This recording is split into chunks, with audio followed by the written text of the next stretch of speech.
they were tough. And you didn't complain. You didn't whine. You didn't cry with a broken bone or your eardrum blown out, worst pain ever. Just you man up. Come home, get your ass kicked when you're 10 years old by 3 or 4 bullies who are older than you. Your dad says you better fight harder next time. And then my dad would back me up when I put him in the hospital years later. But the point is that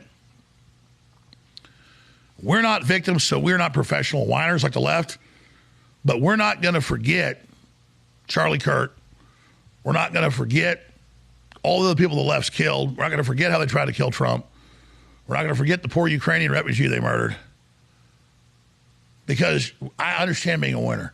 When bad things happen to me, I learn from it, but I don't talk about it, I move on. Because I don't live in my bad experiences. I learn from them, I move on. But the left and their minions who we can actually reach, they don't get that. They live in victimology. So we need to realize what we've lost and what's happened to our people. And we need to celebrate, not just remember Charlie Kirk and others because, they killed our guy, they're bad. No, we need to remember what he did and what he stood for. I'm Charlie Kirk, founder of Turning Point USA and Turning Point Action. Together, the largest conservative grassroots organizations in the country. Thanks to our work, I talk to a lot of young people on campuses, at our events, on my radio show, podcast, and social media.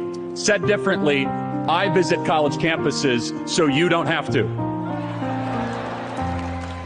That's why I pledge to do a college tour and do dozens of locations the next year. We tried it before. They'd protest. The schools would ban us, whatever. I don't care if the schools do ban us. I'm going on them. Because I can't watch his example and then have them kill him and think that intimidates the rest of us. I have to do it. And we go out when the lockdowns were happening. We go out when they steal the election. We go out to J6, try to stop it. I'm skin in the game.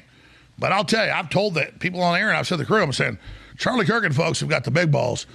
Because if I could digitally reach millions of people on talk radio and the internet here and strategically not put myself like a general out in front of the enemy on the front line where they're going to be shooting at me, I don't do it. I very strategically do it. Once I get out there, I have no fear. That's just how I am, but that's kind of the problem. That's why I've got to strategically, coldly go, Jones, you're not invincible. You're not bulletproof. But Kirk knew, I talked to him. He knew. He goes, yeah. In fact, I talked about a year ago. He goes, yeah, man, we're going to get Trump elected, but my God, I'm getting a lot of death threats. Boy, they're coming after me. Boy, you ought to see me. He goes, I don't care because we're changing the world. So I had talks with Kirk about how he thought they were going to kill him. So, but he lives forever, folks. Viking King, sword in his hand. And I don't say that as a bravado. I say it that I strategically held back. All of us, you might just be a local doctor or a dentist or a school teacher, whoever you are. You should go speak at your city council, county commission. They're not going to kill you. Once you get big, they'll try.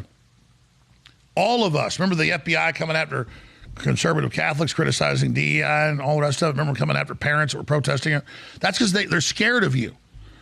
So don't let Charlie Kirk's death be in vain. They were scared of that. Let's do more of that. But I commit to you, I'm doing the Charlie Kirk celebration tour. Because I can't let somebody out there put more skin in the game than me. It's not a competition. It's about an example. It's about a challenge. And it's about them not intimidating us. So, nobody go out and attack any leftist. They're going to stage it anyways. Don't false flag the name of Charlie Kirk. You can see the setup here. But peacefully go out. And also do it online, talk radio everywhere, C-SPAN everywhere. Wherever you can be heard, live Democrat events, crash them peacefully. Just be heard because they're willing to kill to keep us from having our speech. So I'm just proud to know Charlie Kirk. And we salute him for everything he did and the hard work he committed to. And he lives forever.